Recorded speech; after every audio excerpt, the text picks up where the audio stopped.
అర్జునుడు శ్రీకృష్ణుని ఈ విధంగా అడుగుతాడు, కృష్ణ, ఈ ఖాళీ గోడ పైన ఒక వాక్యం రాయి. ఆ వాక్యం ఎలా ఉండాలంటే, సంతోషంలో ఉన్న వాళ్ళు చదివితే బాధ అనిపించాలి, అలాగే బాధలో ఉన్న వాళ్ళు చదివితే సంతోషం అనిపించాలి అని అంటాడు. శ్రీకృష్ణుడు ఈ విధంగా రాస్తాడు. ఏ విధంగా రాసింటాడో ఒకసారి ఆలోచించండి. అలాగే ఇప్పుడు మన ప్రోడక్ట్ గురించి ఒక విషయం చెప్తాం. ఇప్పుడు నేను చూపిస్తున్నవన్నీ పైతానీ శారీస్ అండి. కలర్ కాంబినేషన్స్ అయితే సూపర్ అంటే సూపర్గా ఉన్నాయి. చాలా లైట్ వెయిట్, టీనేజ్ నుంచి ఓల్డ్ ఏజ్ వరకు ఎవరికైనా సెట్ అయిపోతాయి. ఎవరికైనా నచ్చితే మాత్రం 8341101639 ఈ నెంబర్కి ఆర్డర్ చేసుకోండి. ప్రైస్ మాత్రం 750 రూపాయలు మాత్రమే. చాలా బడ్జెట్లో వస్తుంది, ఎవరు మిస్ చేసుకోవద్దు. అలాగే శ్రీకృష్ణుడు ఏం రాసింటాడంటే, ఈ కాలం ఎంతోసేపు ఉండదు మిత్రమా అని రాస్తాడనమాట.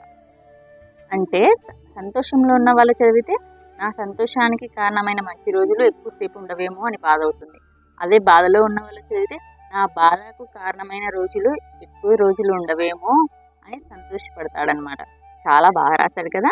ఓకే, ఎవరికైనా నచ్చితే మాత్రం తప్పకుండా ఆర్డర్ చేసుకోండి. ఓకేనా? Thank you so much.